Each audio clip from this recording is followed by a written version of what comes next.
Well, I always enjoyed living in Huddersfield. It's a very good town. I don't find any difference between my village and Huddersfield town. I always liked, I love it, you see. I came 1961. It was very difficult to get a passport in those days. My uncle, he said, go to Huddersfield. There are plenty of milk shop there. When we got off Huddersfield station, English lady, she came in. She got a taxi for us. I found UK totally different. Houses, they look different, roads and everything. Every house given up smoke, you see, chimneys. Every day we used to have to lit up our own fire with coal, and then go to the work. When I came here, I wasn't very happy at all. The toilet was outside, no bath at all, and the houses looked very dark. And I came from a town, Chandigarh, which was a newly built town, and the houses were all very posh, you know. And with my dad being in the army, we had a nice big bungalow, you know, and a toilet to every bedroom, and that sort of a situation, whereas not having a toilet inside as well was really disappointing to me. And I used to cry at night, saying that if I had known England is this, I would never have come. Oh, that was a very, very exciting journey. We came out of the train. We came out at the George Square. There was ticket collector there on the gate. He collecting the tickets.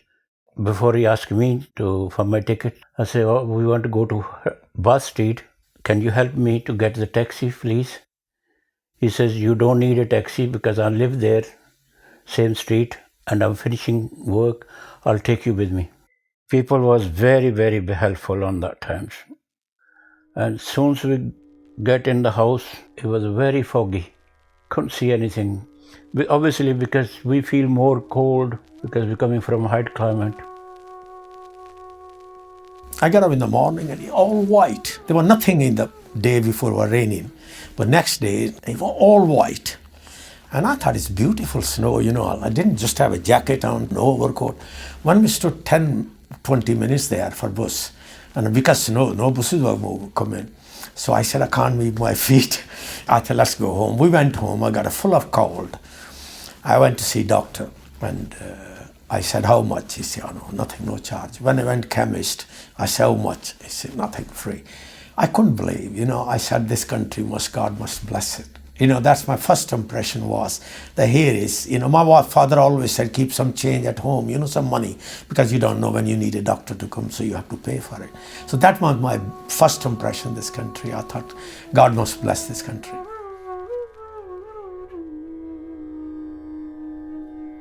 I came in September 1952. There were only 6 people in Huddersfield when I came, all single, no families, and there were 3 Pakistani and 3 Indians.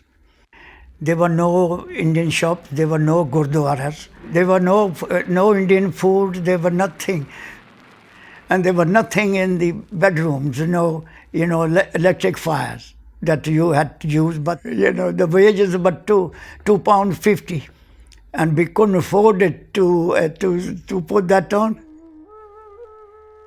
ਉਦੋਂ 10 ਸ਼ਿਲਿੰਗਾਂ ਕਿਰਾਇਆ ਸੀ 3 ਬੰਦੇ ਇੱਕ ਕਮਰੇ ਦੇ ਵਿੱਚ ਮਤਲਬ ਰਹਿੰਦੇ ਸੀ ਔਰ ਜਿਹੜਾ ਆਉਂਦਾ ਸੀ ਨਾ ਕੋਈ ਪਾਕਿਸਤਾਨੋਂ ਉਹ ਸਾਡੇ ਕੋਲ ਹੀ ਆਉਂਦਾ ਸੀ ਉਸ ਮਕਾਨ ਉਹ ਭਰ ਗਿਆ ਔਰ ਉਹ ਕਹਿੰਦਾ ਕਿ ਐਂ ਕਰੋ ਤੁਸੀਂ 10 ਸ਼ਿਲਿੰਗਾਂ ਜਿਹੜੀਆਂ ਮੈਨੂੰ ਦਿੰਦੇ ਹੋ ਅਤੇ ਇਹ ਤਾਂ ਕੁਛ ਵੀ ਨਹੀਂ ਅਤੇ ਮੈਂ 10 ਸ਼ਿਲਿੰਗਾਂ ਤੁਹਾਡੇ ਕੋਲ ਲੈਂਦਾ ਵਾਂ ਤਾਂ ਬੰਦੇ ਦੇ ਲਓ ਤੁਸੀਂ 20 ਵਾੜੇ ਹੋਏ ਆ ਉਹ ਕਹਿਣ ਲੱਗਾ ਐਂ ਕਰੋ ਫਿਰ 10 ਸ਼ਿਲਿੰਗਾਂ ਸਾਰੇ ਦਿਆ ਕਰੋ ਅਤੇ ਆਟਾ ਮੈਂ ਫਰੀ ਦੇ ਦਿਆ ਕਰੂੰਗਾ We didn't know how to make chapati, but we learned it. Making food was very, very difficult because we didn't know anything about making food. You know, there wasn't any mosque. There wasn't, obviously, especially Muslims, the problem was the meat, because you want halal meat. And there was only one shop which is at Springwood there. Krashy, I still could remember name him, and he has a shop. So you used to go right, give it to him, and he used to deliver in a box meat and butter and all other things, because you didn't know where to go, where to buy. There wasn't supermarket those days that big, where you go one supermarket and buy everything. ਉਦੋਂ ਜਿਹੜੀਆਂ ਸ਼ਾਪਾਂ ਸੀ ਸਾਰੀਆਂ ਆਮ ਗੋਰਿਆਂ ਦੀਆਂ ਸੀਗੀਆਂ। ਇੱਕ ਤਾਂ language ਸਾਨੂੰ ਘੱਟੇ ਹੀ ਆਉਂਦਾ, ਉਦੋਂ ਕਿਹਨੂੰ ਆਉਂਦੀ ਸੀਗੀ। ਇੱਕ ਫੈਮਿਲੀਜ਼ ਵੀ ਕਿੰਨੀਆਂ ਕੁ ਫੈਮਿਲੀਜ਼ ਹੋਣੀਆਂ ਇੱਥੇ, 10 ਫੈਮਿਲੀ ਹੋਣੀਆਂ ਜਿਹੜੀਆਂ ਹਡਰਸਫੀਲਡ 'ਚ ਸੀਗੇ, ਹੈ ਨਾ, ਥੋੜ੍ਹੇ ਲੋਕ ਸੀਗੇ। ਹੁਣ ਜੇ ਜਾਈਏ ਉਸੇ ਮਾਰਕੀਟ 'ਚ ਸਾਰੀਆਂ ਹੀ ਆਪਣਿਆਂ ਦੀਆਂ ਸ਼ਾਪਾਂ ਆ, ਹੈ ਨਾ, ਆਪਣੇ ਇੰਡੀਅਨ ਮੁਸਲਿਮ ਸਾਰਿਆਂ ਦੀਆਂ ਸ਼ਾਪਾਂ ਆਪਣੀਆਂ ਆ, ਤਾਂ ਮਿਲਦਾ ਵੀ ਸਾਰਾ ਹੀ ਆ। ਤਾਂ ਜਿਹੜੀਆਂ ਬੀਬੀਆਂ ਜਾਂਦੀਆਂ ਘੁੰਮਣ ਜਾਂਦੀਆਂ ਨਾਲੇ ਉੱਥੇ ਸ਼ਾਪਿੰਗ ਕਰਦੀਆਂ। ਹੁਣ ਤਾਂ ਹਰ ਤਰ੍ਹਾਂ ਦਾ ਕੱਪੜਾ ਮਿਲਦਾ, ਚਾਹੇ ਇੰਡੀਅਨ ਲੈ ਲਓ, ਰੈਡੀਮੇਡ ਲੈ ਲਓ, ਉੱਥੇ ਸਾਰਾ ਕੁਛ ਮਿਲਦਾ ਆ।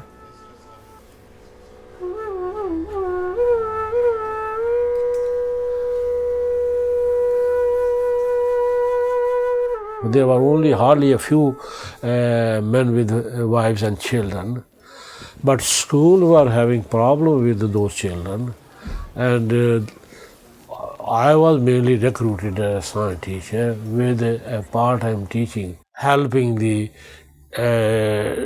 teachers in normal classes with the children from Pakistani and Indian families who didn't know any English, so to help them to integrate. I went to school, colleges, university in India. There were shortage of jobs there. And my father said, you go and get more education in England. The people who were before me, they said, only job you can get is a laboring job or working in a foundry. You can get that only if you cut your hair. So it happened to me. You know, I cut my hair, next day I went for interview. They said, yeah, you come along.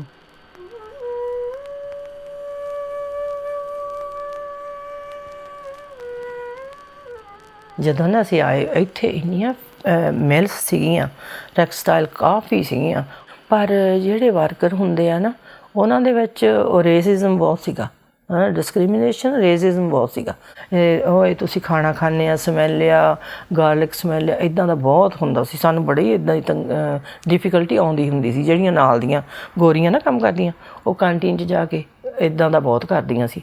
ਫਿਰ ਸ਼ਿਕਾਇਤ ਲਾਉਂਦੀਆਂ ਸੀਗੀਆਂ manager ਕੋਲ ਵੀ ਇਹਨਾਂ ਦੀ smell ਆ ਇਹਨਾਂ ਦੇ ਖਾਣੇ ਦੀ, ਤਾਂ ਇਹ ਬੰਦ ਕਰੋ, ਇਹ ਖਾਣਾ ਇੱਦਾਂ ਦਾ ਨਾ ਲਿਆਉਣ।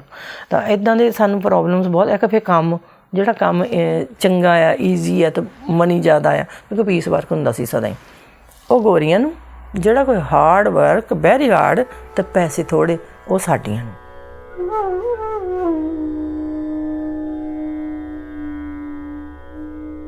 There were mills, obviously you could get a job anytime. I mean, Huddersfield had more than 100 mills. So you can walk anywhere, any mill, and you get the job. They were desperate for workforce that time. So there was no problem. Every Asian, Pakistani or Indian who came here, they had the job. So job was not a problem. If you leave one where you go other. The people I knew, they just used to go see big chimney and go and walk in and knock on the window, say any job go in, and they say come in. You know, and they always get, they didn't, you know, very rare they said that, sorry, full up, there's no jobs. I read about a vacancy in a mill. So I went there and saw the manager there, and he was a bit apprehensive, you see.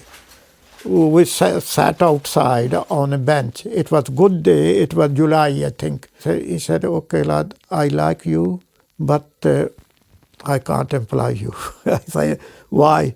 He said, because I think that my workers, they won't like you. They don't like colored people. I said, okay, you have spoken honestly to me. No, I don't mind. And then I just walked about 10 yards and he said, come back. When can you start? Well, I was the only Asian in there. First Asian they ever employed. We were making money, you know, working 5 days and then working Saturday till 1 o'clock, and we used to get 10 pounds gross, and out of that 2 pounds taken away, 8 pounds wages.